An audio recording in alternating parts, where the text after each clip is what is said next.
Ces images sont celles d'un travail d'intérêt général mené à la tribu de Montfaoué à Poya l'année dernière. Depuis 2019, les tiges peuvent être effectuées en zone coutumière. Après avoir constaté des actes d'incivilité à Poya, la municipalité a fait le choix de répondre à un appel à projet visant à accueillir des tigistes. L'occasion de prendre en charge les jeunes originaires de Poya et de mener un chantier pour rendre l'eau potable pour les habitants de Montfaoué.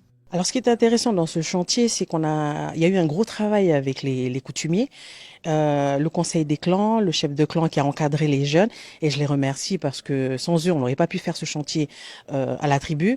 Il y a eu une démarche de bienveillance des coutumiers, mais aussi des familles de Montfaoué, et l'idée était vraiment de montrer à cette population tigiste qu'il y avait possibilité de revenir dans le cadre familial, dans le cadre de la société, et puis de rétablir des valeurs qu'ils connaissent et qu'il suffisait simplement de réveiller. À ce jour, on constate qu'il y a quand même des améliorations parce que pas plus tard qu'hier, j'ai un tigiste qui est venu me voir et qui me dit: est-ce que tu as des choses à me proposer? Je serais intéressée.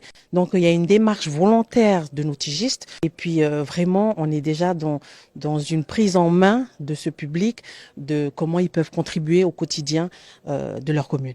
S'il n'y a pas de chiffres sur la récidive en Nouvelle-Calédonie, le travail d'intérêt général serait un bon moyen de lutter contre ce phénomène. Une personne qui exécute une peine de prison d'1 an aura une chance sur 2 de récidiver. Une personne qui exécute une alternative à l'incarcération dont le travail d'intérêt général voit ce risque diminuer de 50%. Donc on a 2 fois moins de chances de récidiver si on fait un tige que si on va en prison. La peine de prison, elle exclut la personne de la société, alors que la peine d'intérêt général, elle met la personne au cœur de la collectivité. Donc elle évite la désocialisation. Effectivement, dans certaines situations, comme on a pu le voir ce matin, elle favorise l'insertion professionnelle, mais elle permet aussi une prise de conscience.